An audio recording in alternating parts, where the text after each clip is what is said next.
وبارك عليه محترم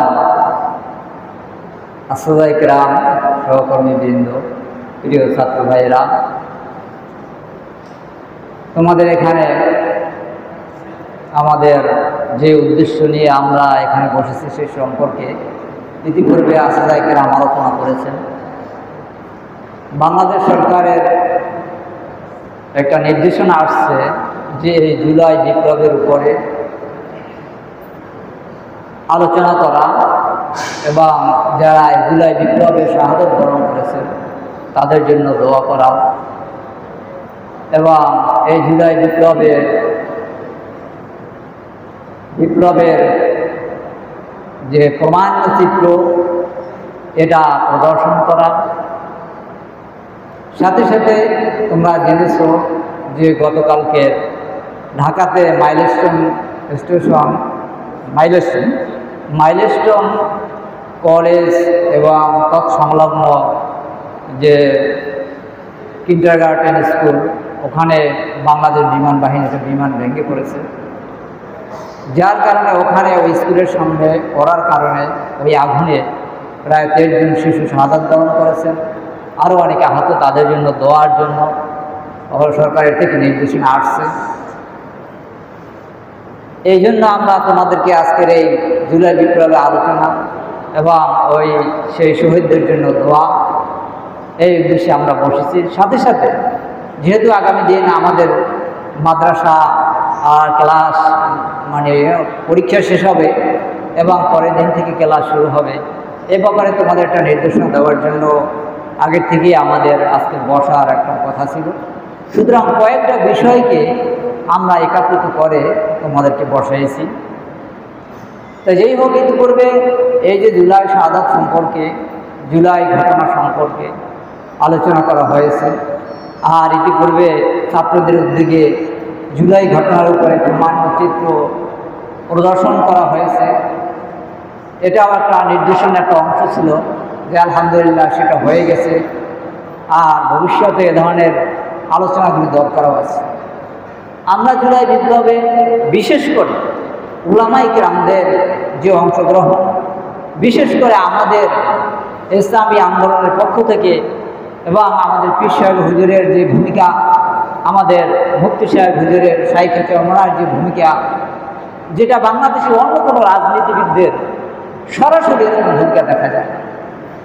সুতরাং এই জুলাই বিপ্লবের উপরে জুলাই বিপ্লবে আমাদের উলামায়ে কেরামদের অবদানের কথা এটা আমাদের বলতে হবে, গৌরবের সহিত আমাদের এ কথা আলোচনা করতে হবে এবং বলতে হবে।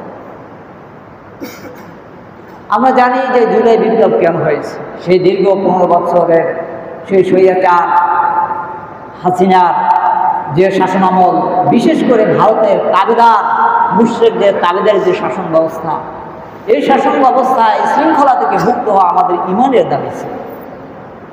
আমি এটা বলবো যে শুধু আমরা এক শাসকের স্বৈরাচারকে বিদায় করেছি সেটাই না, বরং পরোক্ষভাবে ভারতের শাসন থেকে আমরা মুক্ত হওয়ার জন্য আমরা জিহাদ করেছি। আমি মনে করি যেটা জিহাদ, এবং এই জিহাদে যারা অংশগ্রহণ করেছে তারা মুজাহিদ, তারা গাজী, এবং যারা শাহাদত বরণ করেছেন, মারা গিয়েছেন, তারা শহীদ।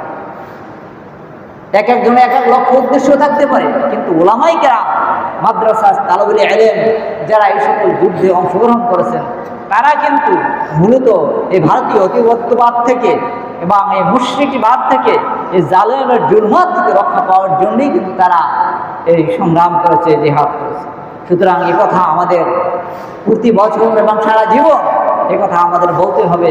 এবং এই দ্বিতীয় স্বাধীনতার জন্য উলামায়ে কেরামদের, বিশেষ করে আমাদের শাইখে চরমনাই এবং আমাদের পীর সাহেব হুজুরের যে অবদান, এই অবদানের কথা আমাদের উচ্চ কণ্ঠে এটা আমাদের প্রচার করতে হবে।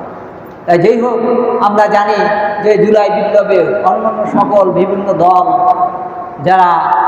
ছিল, যারা অংশগ্রহণ করেছে, তারা পরোক্ষভাবে অংশগ্রহণ করেছে, তারা পিছন থেকে হয়তো উৎসাহ দিয়েছে, কিন্তু সেই চরম সংকুলান, বিপদ সংকুলান সময়ে সেই পুলিশের গুলির সামনে কোনো বড় বড় কোনো নেতৃবৃন্দ, কোনো দলের নেতৃবৃন্দ অগ্রসর হয় নাই, যেটা আমরা স্পষ্টভাবে দেখেছি আমাদের শাইখে চরমনাই এবং আমাদের পীর সাহেব হুজুর আগেই স্পষ্টভাবে সকলকে এই যুদ্ধে অংশগ্রহণ করার জন্য তিনি নির্দেশ দিয়েছেন।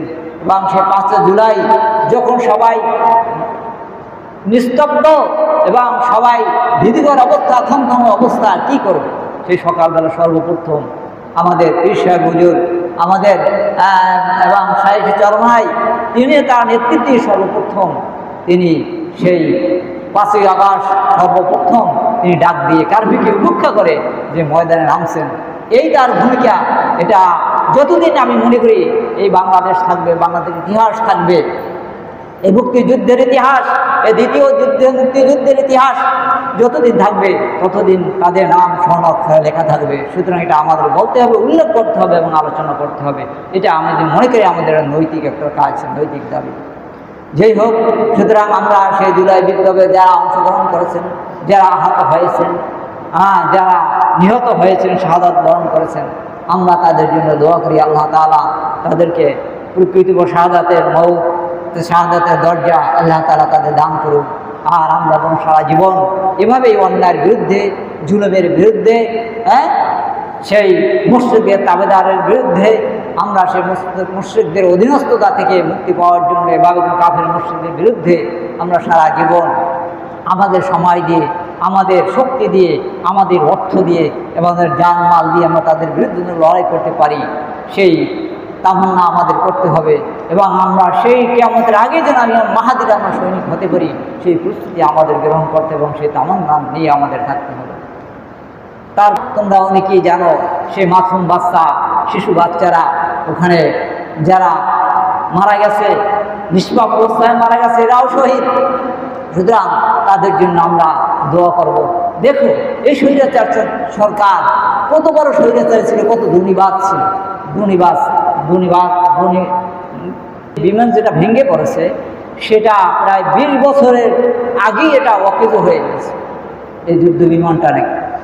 হ্যাঁ, সে পুরানো, এই অনেক পুরানো এই প্রশিক্ষণ বিমান এবং প্রশিক্ষণ দেওয়া মারাত্মক এটাই ছিল, অন্যায় ছিল, ভুল ছিল আমি মনে করি। সুতরাং এই স্বৈরাচার সরকার এই বিমান কেন রেখে গেছে? যদি উনি সরকারও সে সব দায়িত্ব হতে পারে না, তথাপি তার বয়স কত, 1 বছরও হয় না বলতে গেলে, কিন্তু তথাপিও সেও এই দায় থেকে মুক্ত হতে পারে না। কিন্তু বিশেষ করে এই স্বৈরাচার সরকার কেন এই 20 বছরের পুরনো এই বিমান সে বিমান বাহিনীর ভিতরে রেখে দেবে? যেই হোক, সেই শিশুদের জন্য আমরা দোয়া করি আল্লাহ তাআলা তাদেরকে জান্নাত নসিব করুন। আর তাদের পিতামাতা, পরিবারবর্গ যারা আছে, আল্লাহ তাআলা তাদেরকে ধৈর্য ধারণ করা আল্লাহ তৌফিক দান করুন। আমরা দোয়া করি, তাদের জন্য দোয়া হবে। আর